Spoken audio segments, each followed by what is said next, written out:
بسم اللہ الرحمن الرحیم۔ ناظرین السلام علیکم۔ اردو اسلامی ناولز کے لیے ہمارے چینل کو سبسکرائب کریں۔ حضرت ابراہیم کی اس عظمت کے پیش نظر جو انبیاء اور رسل کے درمیان ان کو حاصل ہے، قرآن پاک کے ان واقعات کو مختلف اسلوب کے ساتھ جگہ جگہ بیان کیا ہے۔ ایک مقام پر اگر اختصار کے ساتھ تو دوسری جگہ پر اس کو تفصیل کے ساتھ بیان کیا گیا ہے۔ جہاں تک تورات کا تعلق ہے تو وہ بتاتی ہے کہ حضرت ابراہیم علیہ السلام عراق کے شہر کے باشندے اور اہل فدان میں سے تھے، اور ان کی قوم بت پرست تھی، اور انجیل برناباس میں تصریح ہے کہ ان کے والد نجاری کا پیشہ کرتے تھے اور اپنی قوم کو مختلف قبائل کے لیے لکڑی کے بت بناتے اور فروخت کیا کرتے تھے، مگر خدا نے حضرت ابراہیم علیہ السلام کو شروع ہی میں حق کی بصیرت اور رشد و ہدایت عطا فرمائی تھی، اور یہ یقین رکھتے تھے کہ بت نہ سن سکتے ہیں اور نہ ہی دیکھ سکتے ہیں اور نہ ہی بول سکتے ہیں اور نہ ہی کوئی نفع نقصان دے سکتے ہیں، اور نفع نقصان سے بتوں کا کوئی تعلق نہیں، اور لکڑی کے کھلونوں اور دوسری بنی ہوئی چیزوں اور ان کے درمیان کوئی فرق اور امتیاز نہیں۔ وہ صبح و شام آنکھ سے دیکھتے تھے کہ ان بے جان مورتیوں کو میرا باپ اپنے ہاتھوں سے بناتا ہے اور گھڑتا رہتا ہے، اور جس طرح ان کا جی چاہتا ہے ناک کان آنکھیں اور جسم تراش لیتا ہے اور خریدنے والوں کے ہاتھ فروخت کر دیتا ہے، تو کیا یہ خدا ہو سکتے ہیں یا خدا کے مثل یا ہمسر کہے جا سکتے ہیں؟ یہی وجہ تھی کہ حضرت ابراہیم نے اپنے باپ اور اپنی قوم سے کہا، یہ مجسمے کیا ہیں جنہیں تم لے بیٹھے ہو؟ جواب میں کہنے لگے، ہم نے اپنے باپ دادا کو انہی کی پوجا کرتے ہوئے پایا ہے۔ چنانچہ حضرت ابراہیم علیہ السلام نے کہا، بلا شبہ تم اور تمہارے باپ دادا کھلی گمراہی میں مبتلا تھے۔ چنانچہ انہوں نے جواب دیا، کیا تو ہمارے لیے کوئی حق بات لایا ہے یا یوں ہی مذاق کرنے والے کی طرح کہتا ہے؟ حضرت ابراہیم علیہ السلام نے جواب میں کہا، یہ بت تمہارے رب نہیں ہیں بلکہ تمہارا پروردگار، زمینوں اور آسمانوں کا پروردگار ہے، جس نے ان سب کو پیدا کیا، اور میں اسی بات کا قائل ہوں۔ اور جب اس جلیل القدر نبی یعنی حضرت ابراہیم علیہ السلام پر اللہ تعالیٰ کے جود و کرم عطا و نوال کا فیضان نہایت سرعت کے ساتھ ہو رہا تھا، تو اس کا نتیجہ یہ نکلا کہ اللہ نے انبیاء کرام کی صف میں آپ کو نمایاں جگہ دی، اور ان کو دعوت اور تبلیغ کا محور اور مرکز کو دین حنیف قرار دیا۔ حضرت ابراہیم علیہ السلام نے جب دیکھا تو قوم بت پرستی، ستارہ پرستی اور مظاہرے پرستی میں اس قدر منہمک تھی کہ خدائے برتر کی قدرت مطلقاً ان کے قلوب میں باقی نہیں رہا، اور ان کے لیے خدا کی وحدانیت کے عقیدے سے زیادہ کوئی اچنبے کی بات نہ رہی۔ تب آپ نے کمر باندھ لی اور ذات واحد کے بھروسے پر ان کے سامنے دین حق کا پیغام رکھا، اور اعلان کیا کہ اے قوم، یہ کیا ہے جو میں دیکھ رہا ہوں کہ تم اپنے ہاتھوں سے بنائے ہوئے بتوں کی پرستش میں مشغول ہو؟ تم اس قدر خواب غفلت میں ہو کہ اس بے جان لکڑی کو اپنے آلات سے گھڑ کر مجسمے تیار کرتے ہو۔ اگر وہ مرضی کے مطابق نہ بنے تو ان کو توڑ کر دوسرے بنا لیتے ہو۔ بنا لینے کے بعد انہی کو پوجنے اور نفع و نقصان کا مالک سمجھنے لگتے ہو۔ تم ان خرافات سے باز آ جاؤ، خدا کی توحید کے نغمے گاؤ اور اسی مالک کے سامنے اپنا سر جھکاؤ جو میرا، تمہارا اور کل کائنات کا خالق اور مالک ہے۔ مگر قوم نے ان کی آواز پر کان نہ دھرا، کیونکہ گوش حق، نیوش اور نگاہ حق بین سے محروم تھی، اس لیے اس نے جلیل القدر پیغمبر کی دعوت حق کا مذاق اڑایا اور زیادہ سے زیادہ سرکشی کا مظاہرہ کیا۔ جہاں تک حضرت ابراہیم علیہ السلام کی پیدائش اور ان کے مذہبی، معاشرتی اور تمدنی رجحانات کا ذکر ہے تو کہا جاتا ہے کہ 2100 قبل مسیح کے لگ بھگ زمانہ میں، جسے اب عام طور پر محققین حضرت ابراہیم علیہ السلام کا زمانہ تسلیم کرتے ہیں، آپ شہر ار میں پیدا ہوئے۔ شہر ار کی آبادی ان دنوں 2.5 سے 5 لاکھ کے قریب تھی۔ بڑا صنعتی اور تجارتی مرکز تھا۔ ایک طرف پامیر اور نیل گری تک وہاں سے مال آتا جاتا تھا، دوسری طرف اناتولیا تک اس کے تجارتی تعلقات تھے۔ جس ریاست کا یہ صدر مقام تھا، اس کی حدود موجودہ حکومت عراق سے شمال میں کچھ کم اور مغرب میں کچھ زیادہ تھی۔ ملک کے بیشتر آبادی صنعت اور تجارت پیشہ تھی۔ اس عہد کی جو تقریریں آثار قدیمہ کے کھنڈروں میں دستیاب ہوئی ہیں، ان سے معلوم ہوتا ہے کہ زندگی میں ان لوگوں کا نقطہ نظر خالص مادہ پرستانہ تھا۔ دولت کمانا اور زیادہ سے زیادہ آسائش فراہم کرنا ان کا سب سے بڑا مقصد حیات تھا۔ سود خوری کثرت سے پھیلی ہوئی تھی۔ سخت کاروباری قسم کے لوگ تھے۔ ہر ایک دوسرے کو شک کی نگاہ سے دیکھتا تھا اور آپس میں بہت مقدمہ بازیاں ہوتی تھیں۔ اپنے خداؤں سے ان کی دعائیں زیادہ تر درازی عمر، خوشحالی اور کاروبار کی ترقی سے متعلق ہی ہوا کرتی تھیں۔ آپ جس سرزمین میں پیدا ہوئے وہاں معاشرہ 3 طبقوں پر مشتمل تھا۔ پہلے طبقے کو امیلو کہتے تھے۔ یہ اونچے طبقے کے لوگ تھے جن میں پجاری، حکومت کے عہدیدار اور لشکر کے سالار وغیرہ شامل ہوا کرتے تھے۔ دوسرا طبقہ مشکینو کہلاتا تھا۔ اس میں تاجر، اہل صنعت اور زراعت پیشہ لوگ تھے۔ اور تیسرے طبقے کو اردو کے نام سے پکارا جاتا تھا، جس میں غلام ہوا کرتے تھے۔ ان میں پہلا طبقہ یعنی امیلوں کو خاص اختیارات حاصل تھے۔ ان کی فوجداری اور دیوانی حقوق دوسروں سے مختلف تھے۔ ان کی جان و مال کی قیمت دوسروں سے بڑھ کر تھی۔ یہ شہر اور معاشرہ تھا جس میں حضرت ابراہیم علیہ السلام نے آنکھ کھولی۔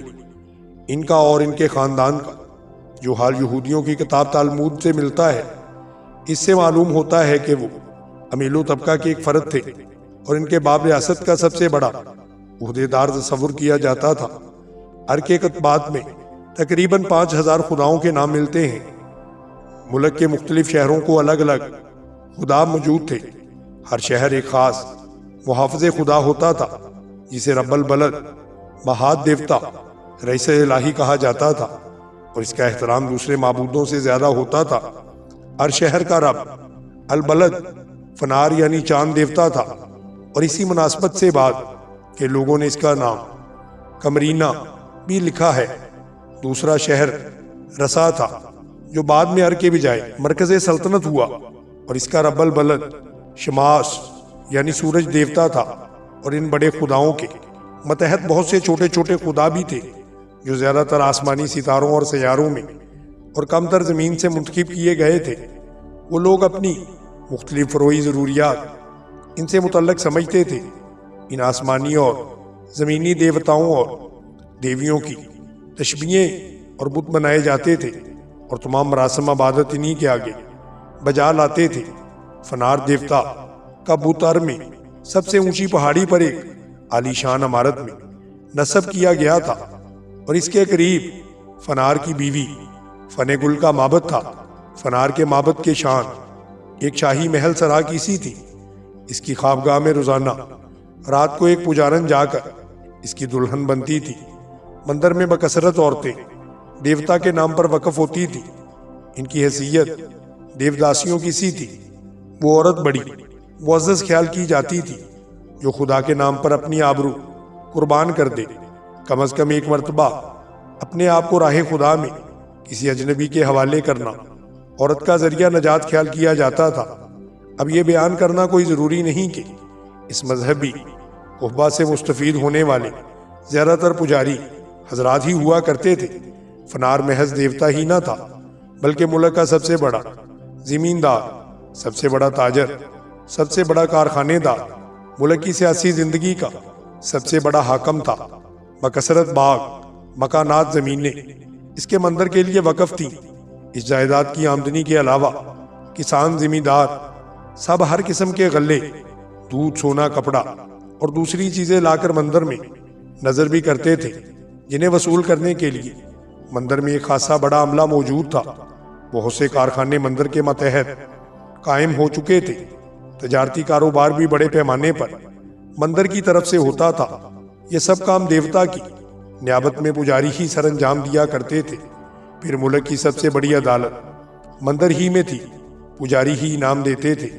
ان کے فیصلے خدا کے فیصلے سمجھے جاتے تھے۔ خود شاہی خاندان کی حاکمیت بھی فنار سے ہی ماخوذ تھی۔ اصل بادشاہ فنار تھا اور فرما روائے ملک اس کی طرف سے حکومت کرتا تھا۔ اس تعلق سے بادشاہ خود بھی معبودوں میں شامل ہو جاتا تھا اور خداؤں کی مانند اس کو بھی پرستش کی جاتی تھی۔ ار کا خاندان جو حضرت ابراہیم علیہ السلام کے زمانے میں حکمران تھا، اس کے بانی اول کا نام ارغو تھا، جس نے 2300 قبل مسیح میں ایک وسیع سلطنت قائم کی تھی، اور اس کی حدود مملکت مشرق میں 100 سال سے لے کر مغرب میں لبنان تک پھیلی ہوئی تھی۔ اسی سے اس خاندان کو نمو کا نام ملا، جو عربی میں جا کر نمرود ہو گیا۔ حضرت ابراہیم علیہ السلام کی ہجرت کے بعد اس خاندان اور قوم پر مسلسل تباہی نازل ہونی شروع ہوئی۔ پہلے اعلامیوں نے ار کو تباہ کیا اور نمرود کے فنار کے بت سمیت پکڑ لیے گئے۔ پھر رسا میں ایک اعلامی حکومت قائم ہوئی، جس کے متحد ار کا علاقہ غلام کی حیثیت سے رہا۔ آخر کار ایک عربی النسل خاندان کے متحد بابل نے زور پکڑا۔ ارسا اور ار دونوں اس کے زیر حکم ہو گئے۔ ان تباہیوں نے فنار کے ساتھ ار کے لوگوں کا عقیدہ متزلزل کر دیا، کیونکہ وہ ان کی حفاظت نہ کر سکا تھا۔ تعین کے ساتھ نہیں کہا جا سکتا کہ بعد کے ادوار میں حضرت ابراہیم علیہ السلام کی تعلیمات کا اثر ان لوگوں نے کہاں تک قبول کیا، لیکن 1910 قبل مسیح بابل کے بادشاہ مہواربی، جس کا نام اسرافیل ہی لکھا گیا ہے، اس نے جو قوانین مرتب کیے تھے وہ شہادت دیتے ہیں کہ بالواسطہ یا بلا واسطہ ان کی تدوین میں مشکات نبوت سے حاصل کی ہوئی روشنی کسی حد تک ضرور کار فرما تھی۔ ان قوانین کا مفصل کتبہ 1902 میں ایک فرانسی آثار قدیمہ کے ماہر کو ملا۔ اس کا انگریزی ترجمہ 1903 میں the oldest code of law کے نام سے شائع ہوا۔ اس ضابطہ قوانین کے بہت سے اصول موسوی شریعت سے مشابہت رکھتے تھے۔ یہ اب تک کی عصری تحقیقات کے نتائج اگر صحیح ہیں تو ان سے یہ بات واضح ہو جاتی ہے کہ حضرت ابراہیم علیہ السلام کی قوم میں شرک محض ایک مذہبی عقیدہ اور بت پرستانہ عبادات کا مجموعہ ہی نہ تھا، بلکہ اس قوم کی پوری معاشی، تمدنی، سیاسی اور معاشرتی زندگی کا نظام اسی عقیدے پر مبنی تھا۔ اور اس مقابلے میں حضرت ابراہیم علیہ السلام جو توحید کی دعوت لے کر اٹھے تھے، اس کا اثر صرف بتوں کی پرستش پر ہی نہ پڑتا تھا، بلکہ شاہی خاندان کی معبودیت اور حاکمیت پجاریوں اور اونچے طبقے کی معاشی اور سیاسی حیثیت پورے ملک کی اجتماعی زندگی اور اس کی زد میں آ جاتی تھی۔ ان کی دعوت کو قبول کرنے کے معنی یہ تھے کہ نیچے سے اوپر تک ساری سوسائٹی کی عمارت اڈھیر ڈالی جائے اور اسے اثر نو توحید الہی کی بنیاد پر تعمیر کیا جائے۔ اس لیے حضرت ابراہیم علیہ السلام کی آواز بلند ہوتے ہی عوام اور خاص پجاری اور نمرود سب کے سب بیک وقت آپ کی آواز کو دبانے کے لیے اٹھ کھڑے ہوئے۔ حضرت ابراہیم علیہ السلام کا اصل کام دنیا کو اللہ کی اطاعت کی طرف بلانا تھا، اور اللہ کی طرف سے آئی ہوئی ہدایت کے مطابق انسانوں کی انفرادی اور اجتماعی زندگی کا نظام درست کرنا تھا۔ وہ خود اللہ کے مطیع تھے اور اس کے دیے ہوئے علم کی پیروی کرتے تھے۔ دنیا میں اس علم کو پھیلاتے اور کوشش کرتے تھے کہ سب مالک کائنات کے مطیع ہو کر رہیں۔ یہی خدمت تھی جس کے لیے وہ دنیا کے امام اور پیشوا بنائے گئے تھے۔ اس کے بعد یہ امامت کا منصب ان کی نسل کی اس شاخ کو ملا جو حضرت اسماعیل، حضرت اسحاق اور حضرت یعقوب علیہ السلام سے پلی اور بنی اسرائیل کہلائی۔ اس میں انبیاء پیدا ہوتے رہے، اس کو راہ راست کا علم دیا گیا، اس کے سپرد یہ خدمت کی گئی کہ اس راہ راست کی طرف اقوام عالم کی رہنمائی کریں۔ یہی وہ نعمت تھی جسے اللہ تعالیٰ نے بار بار اس نسل کے لوگوں کو دیا تھا۔ حضرت ابراہیم علیہ السلام نے اپنے باپ آزر اور اپنی قوم کے جمہور کو ہر طرح سے بت پرستی کے مصائب ظاہر کر کے انہیں اس سے باز رکھنے کی سعی اور کوشش کی، اور ہر قسم کی پند و نصاح کے ذریعے ان کو یہ بارآور کرانے میں اپنی ساری قوت صرف کر دی کہ یہ بت نہ تو تمہیں کوئی فائدہ دے سکتے ہیں اور نہ ہی تمہیں کوئی نقصان پہنچا سکتے ہیں۔ یہ کہ تمہارے کہنوں اور پیشواؤں نے ان بتوں کے متعلق تمہارے دل میں یہ غلط خوف بٹھا دیا ہے کہ ان کے منکر ہو جاؤ گے تو وہ غضبناک ہو کر تم کو تباہ کر ڈالیں گے۔ آپ اپنی قوم سے فرماتے ہیں کہ یہ اپنے اوپر آئی ہوئی مصیبت کو بھی نہیں ٹال سکتے، مگر آپ کے باپ آزر اور قوم کے دلوں پر متعلق اثر نہ ہوا، اور وہ اپنے دیوتاؤں کی خدائی قوت کے عقیدے سے کسی طرح باز نہ آئے تھے، بلکہ کہنوں اور سرداروں نے ان کو زیادہ پختہ کر دیا اور حضرت ابراہیم علیہ السلام کی نصیحت پر کان دھرنے سے سختی کے ساتھ روک دیا۔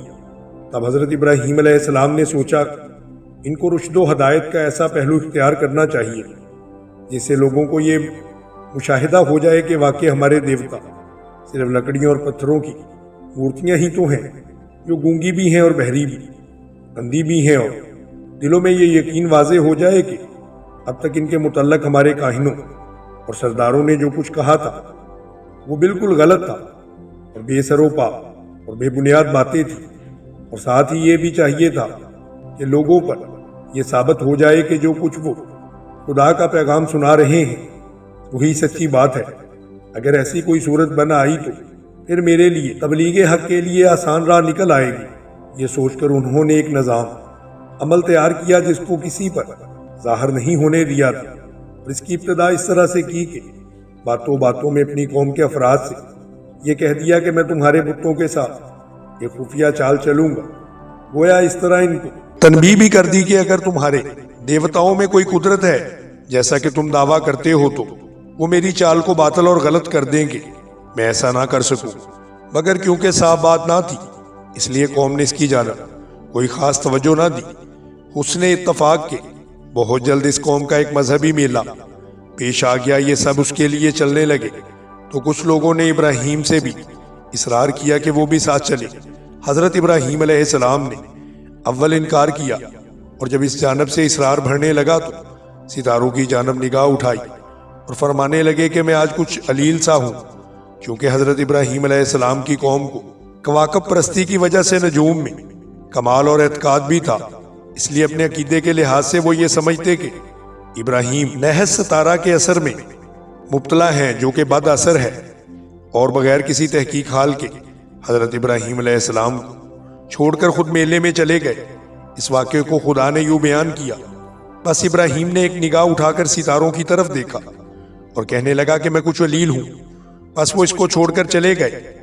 اب جبکہ ساری قوم بادشاہ کاہن اور مذہبی پیشوا میلے میں مصروف شراب و کباب میں مشغول تھے تو حضرت ابراہیم علیہ السلام نے سوچا کہ وقت آ گیا ہے کہ اپنے نظام عمل کی تکمیل کروں اور مشاہدے کی صورت میں لوگوں پر واضح کر دوں کہ ان کو دیوتاؤں کی حقیقت کیا ہے۔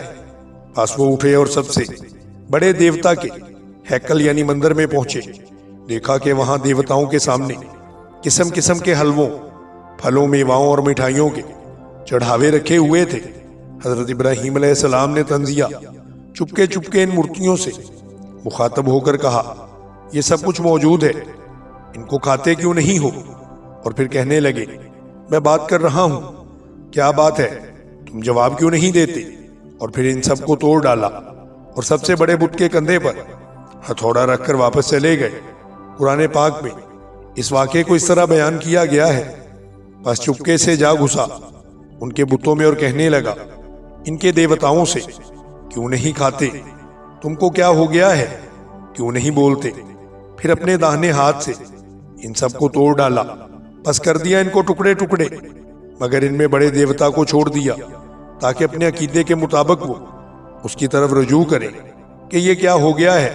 جب لوگ میلے سے واپس آئے تو ہیکل میں بتوں کا یہ حال پایا تو سخت برہم ہوئے اور ایک دوسرے سے دریافت کرنے لگے، یہ کیا ہوا، کس نے کیا؟ ان میں سے وہ بھی تھے جن کے سامنے حضرت ابراہیم علیہ السلام ایک بار کہہ چکے تھے، میں تمہارے بتوں کے ساتھ ایک خفیہ چال چلوں گا۔ انہوں نے فوراً کہا کہ یہ شخص کا کام ہے جس کا نام ابراہیم ہے، وہی ہمارے دیوتاؤں کا دشمن ہے۔ اس واقعہ کو بھی قرآن مجید نے اس طرح سے بیان کیا۔ وہ کہنے لگے، یہ معاملہ ہمارے خداؤں کے ساتھ کس نے کیا ہے؟ بلا شبہ وہ ضرور ظالم ہے۔ ان میں سے بعض کہنے لگے، ہم نے ایک جوان کی زبان سے ان بتوں کی برائی کا ساتھ ذکر سنا تھا، اس کو ابراہیم کہا جاتا ہے، یعنی یہ کام اسی کا ہے۔ چنانچہ کاہنوں اور سرداروں نے جب یہ سنا تو غصے سے سرخ ہو گئے اور کہنے لگے، اس کو مجمع کے سامنے پکڑ کر لاؤ تاکہ سب دیکھیں کہ مجرم کون ہے۔ چنانچہ حضرت ابراہیم علیہ السلام سامنے لائے گئے تو بڑے روبدار انداز میں انہوں نے پوچھا، ابراہیم تو نے ہمارے دیوتاؤں کے ساتھ یہ کیا کیا؟ اس موقع پر قرآن مجید نے اس واقعے کو اچھی طرح بیان کیا ہے۔ انہوں نے کہا، ابراہیم کو لوگوں کے سامنے لاؤ تاکہ وہ دیکھیں۔ وہ کہنے لگے، اے ابراہیم تو نے ہمارے دیوتاؤں کے ساتھ یہ کیا کیا ہے؟ حضرت ابراہیم علیہ السلام نے کہا کہ اب بہترین موقع آ گیا ہے جس کے لیے میں نے یہ تدبیر اختیار کی۔ سب لوگ بھی یہاں پر موجود دیکھ رہے ہیں کہ ان کے دیوتاؤں کا کیا حشر ہو گیا، اس لیے اب کاہنوں اور مذہبی پیشواؤں کو عام لوگوں کی موجودگی میں ان کے باطل عقیدے پر نادم کرنے کا وقت ہے، تاکہ عام لوگوں کو معلوم ہو جائے کہ آج تک ان کے دیوتاؤں کے متعلق ہم سے کاہنوں اور پجاریوں نے جو کہا تھا وہ سب ان کا مکر و فریب تھا۔ مجھے ان سے کہنا چاہیے کہ یہ سب اس بڑے بت کی کاروائی ہے، اس سے دریافت کرو۔ لا محالہ وہ یہی جواب دیں گے کہ کہیں بت بھی بولتے ہیں اور بات کرتے ہیں، تب میرا مطلب حاصل ہے۔ میں اس کے عقیدے کا پول عام لوگوں کے سامنے کھول کر صحیح عقیدے کی تلقین کر سکوں گا اور بتاؤں گا کہ کس طرح وہ باطل اور گمراہی میں مبتلا ہیں۔ اس وقت ان کاہنوں اور پجاریوں کے پاس ندامت کے سوا اور کیا ہوگا؟ اس لیے جو جواب حضرت ابراہیم علیہ السلام نے دیا اس کے لیے قرآن مجید میں فرمایا گیا، ابراہیم نے کہا بلکہ ان میں اس بڑے بت نے یہ کیا ہے، بس اگر تمہارے دیوتا بولتے ہیں تو ان سے دریافت کر لو۔ حضرت ابراہیم علیہ السلام کی اس یقینی حجت اور دلیل کا کاہنوں اور پجاریوں کے پاس کیا جواب ہو سکتا تھا؟ وہ ندامت میں غرق تھے، دلوں میں ذلیل اور رسوا تھے اور سوچتے تھے کہ آخر اس کا جواب دیں۔ عام لوگ بھی سب کچھ سمجھ گئے اور انہوں نے اپنی آنکھوں سے وہ منظر دیکھ لیا جس کے لیے اور آخر چھوٹے بڑے سبھی ہی کے دل میں اقرار کرنا پڑا کہ ابراہیم ظالم نہیں بلکہ ظالم ہم خود ہیں کہ ایسے بے دلیل اور باطل عقیدے پر یقین رکھتے ہیں۔ تب نہایت شرمساری کے ساتھ سرنگوں ہو کر کہنے لگے، ابراہیم تو خوب جانتا ہے کہ ان دیوتاؤں میں بولنے کی سکت نہیں ہے، یہ تو بے انجان مورتیاں ہیں۔ چنانچہ قرآن مجید نے بھی ابراہیم علیہ السلام کے سوال کے جواب میں ذکر کیا اور فرمایا، پس انہوں نے اپنے جی میں سوچا، پھر کہنے لگے بے شک تم ہی ظالم ہو۔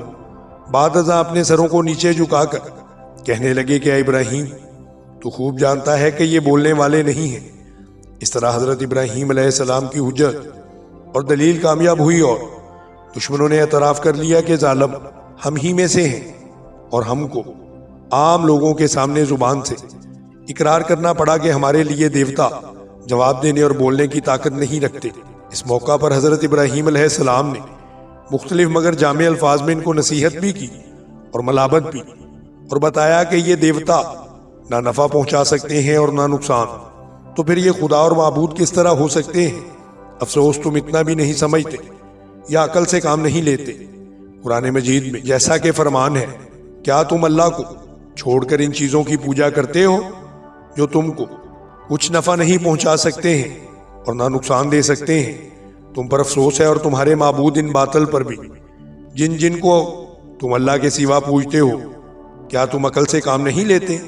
حضرت ابراہیم علیہ السلام کی اس نصیحت اور موعظت کا اثر یہ ہونا چاہیے تھا کہ تمام قوم اپنے باطل عقیدے سے تائب ہو کر ملت حنفی کو اختیار کر لیتی اور کجروی کو چھوڑ کر راہ مستقیم پر گامزن ہو جاتی، لیکن دلوں کی کجی اور نفوس کی سرکشی، متمردانہ ذہنیت اور باطنی خباثت اور حماقت نے اس جانب نہ آنے دیا، اور اس کے برعکس ان سب نے حضرت ابراہیم علیہ السلام کی عداوت اور دشمنی کا نعرہ بلند کر دیا اور ایک دوسرے سے کہنے لگے، اگر دیوتاؤں کی خوشنودی حاصل کرنا چاہتے ہو تو اس کو اس گستاخی اور مجرمانہ حرکت پر سخت سزا دو اور دہتی ہوئی آگ میں جلا ڈالو، تاکہ اس کی تبلیغ اور دعوت کا قصہ ہی پاک ہو جائے۔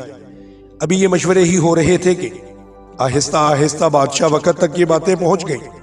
اس زمانے میں عراق کے بادشاہ کا لقب نمرود ہوتا تھا، اور یہ رایا کہ صرف بادشاہ ہی نہیں ہوتے بلکہ خود ان کو رب اور مالک جانتے تھے، اور اس کی بھی اس طرح پرستش کی جاتی تھی جس طرح دیوتاؤں کی پرستش کی جاتی تھی، بلکہ ان سے بھی زیادہ پاس و ادب کے ساتھ پیش آتے تھے، اس لیے کہ وہ صاحب عقل و شعور بھی ہوتا تھا اور مالک تخت و تاج بھی۔ چنانچہ نمرود کو جب معلوم ہوا کہ ابراہیم علیہ السلام نے بتوں کے ساتھ یہ معاملہ کیا ہے تو وہ آپے سے باہر ہو گیا اور سوچنے لگا کہ اس شخص کے پیغمبرانہ تبلیغ اور دعوت کی سرگرمیاں اگر اسی طرح جاری رہیں تو یہ میری ربوبیت، ملوکیت اور الواحیت سے بھی بہت زیادہ منحرف رعایا ہو جائے گی، اور اس طرح باپ دادا کے مذہب کے ساتھ ساتھ میری یہ سلطنت بھی زوال کے اندر آ جائے گی۔ اس بنا پر اس نے سوچا بہتر یہی ہے کہ اس قصے کی ابتدا ہی میں ختم ہو جانا چاہیے۔ یہ سوچ کر اس نے حکم دیا کہ ابراہیم علیہ السلام کو ہمارے دربار میں پیش کرو۔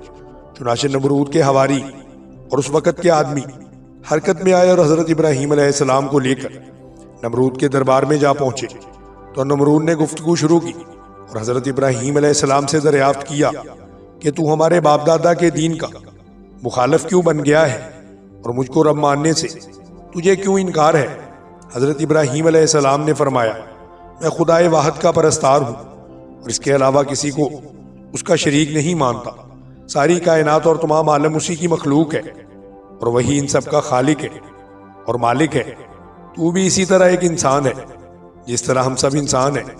پھر تو کس طرح رب یا خدا ہو سکتا ہے اور کس طرح یہ گونگے بہرے لکڑی کے بت خدا ہو سکتے ہیں؟ میں صحیح راہ پر ہوں اور تم سب غلط راہ پر چل رہے ہو، اس لیے میں تبلیغ حق کو کسی طرح چھوڑ سکتا نہیں اور تمہارے باپ دادا کے خود ساختہ دین کو کیسے اختیار کر لوں؟ نمرود نے حضرت ابراہیم علیہ السلام سے دریافت کیا، اگر میرے علاوہ تیرا کوئی رب ہے تو اس کو ایسا وصف بیان کر جس کی قدرت مجھ میں نہ ہو۔ تب حضرت ابراہیم علیہ السلام نے فرمایا، میرا رب وہ ہے جس کے قبضے میں موت و حیات ہے، وہی موت دیتا ہے اور وہی زندگی بخشتا ہے۔ کج فہم نمرود موت و حیات کی حقیقت سے ناآشنا کہنے لگا، اس طرح موت و حیات میرے قبضے میں بھی ہے، اور یہ کہ اسی وقت ایک بے قصور شخص کے متعلق جلاد کو حکم دیا کہ اس کی گردن مارو اور موت کے گھاٹ اتار دو۔ جلاد نے فوراً حکم کی تعمیل کر دی اور قتل کے سزا یافتہ مجرم کو زندان سے بلا کر حکم دیا، جو ہم نے تمہاری جان بخشی کی۔ اور پھر ابراہیم علیہ السلام کی جانب متوجہ ہو کر کہنے لگا، دیکھا میں نے کس طرح زندگی بخشی اور کس طرح سے موت دی، پھر تیرے خدا کی خصوصیت کیا رہی؟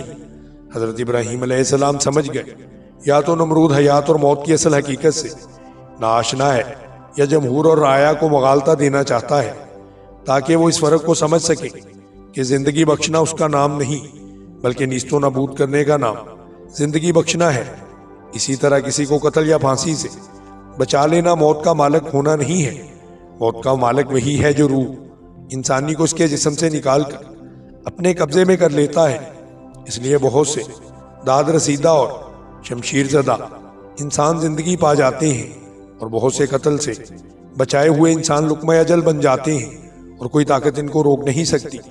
اگر ہو سکتا ہے تو حضرت ابراہیم علیہ السلام سے گفتگو کرنے والا نمرود سربراہ سلطنت نہ ہوتا بلکہ اس کے خاندان کا پہلا شخص ہی آج بھی اس تخت و تاراج کا مالک نظر آتا، مگر نامعلوم کہ عراق کی سلطنت کے کتنے مدعی زیر زمین دفن ہو چکے تھے اور ابھی کتنوں کی باری باقی تھی۔ تاہم حضرت ابراہیم علیہ السلام نے سوچا کہ اگر میں اس موقع پر موت و حیات کے دقیق فلسفے پر بحث شروع کر دی تو نمرود کا مقصد پورا ہو جائے گا اور وہ عام لوگوں کو مغالطہ میں ڈال کر اصل معاملے کو الجھا دے گا۔ اس طرح میرا نیک مقصد پورا نہ ہو سکے گا اور تبلیغ حق کے سلسلے میں سر محفل نمرود کو لاجواب کرنے کا موقع ہاتھ سے جاتا رہے گا۔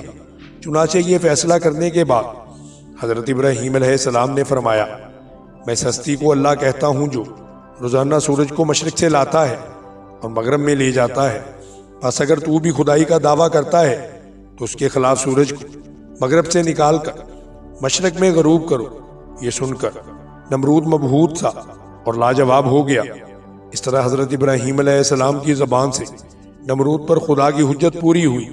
نمرود اس دلیل سے مبہوت کیوں ہوا اور اس کے پاس اس کے مقابلے میں مغالطہ کی گنجائش نہ رہی تھی، اس لیے ابراہیم علیہ السلام کی دلیل کا حاصل یہ تھا کہ میں ایک ایسی ہستی کو اللہ مانتا ہوں جس کے متعلق میرا یہ عقیدہ ہے کہ ساری کائنات اور اس کا سارا نظام اسی نے بنایا ہے اور اس نے پورے نظام کو اپنی حکمت کے قانون سے ایسا مسخر کر دیا ہے کہ اس کی کوئی شے وقت مقرر سے پہلے اپنی جگہ سے ہٹ نہیں سکتی اور نہ ادھر ادھر ہو سکتی ہے۔ تم اس پورے نظام میں سے سورج ہی کو دیکھ لو، عالم ارضی میں کس قدر فائدے حاصل کرتا ہے۔ ساتھ ہی اللہ تعالیٰ نے اس کے طلوع اور غروب کا بھی ایک نظام مقرر کر دیا ہے۔ پس اگر سورج لاکھ بار بھی چاہے تو وہ اس نظام سے باہر ہو جائے تو وہ اس پر قادر نہیں ہو سکتا۔ اس کی باغ دوڑ خدائے واحد کے قبضہ اور قدرت میں ہے۔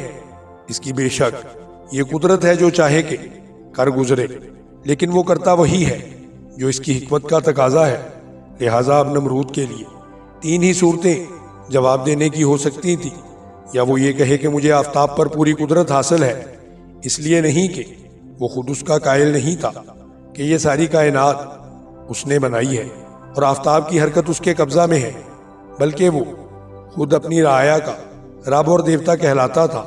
اور بس دوسری صورت یہ تھی کہ وہ کہتا میں کسی عالم کو کسی کی مخلوق نہیں مانتا، اور سورج خود مستقل دیوتا ہے، اس کے اختیارات میں خود بہت کچھ ہے، مگر اس نے یہ بھی اس لیے نہ کہا کہ اگر وہ ایسا کہتا تو ابراہیم علیہ السلام کا وہی اعتراض سامنے آ جاتا جو انہوں نے عام لوگوں کے سامنے سورج کی ربوبیت کے خلاف لگایا تھا، کہ اگر یہ رب ہے تو پھر عبدوں اور پجاریوں سے زیادہ اس معبود اور دیوتا میں تغیرات اور فنا کے اثرات کیوں موجود ہیں؟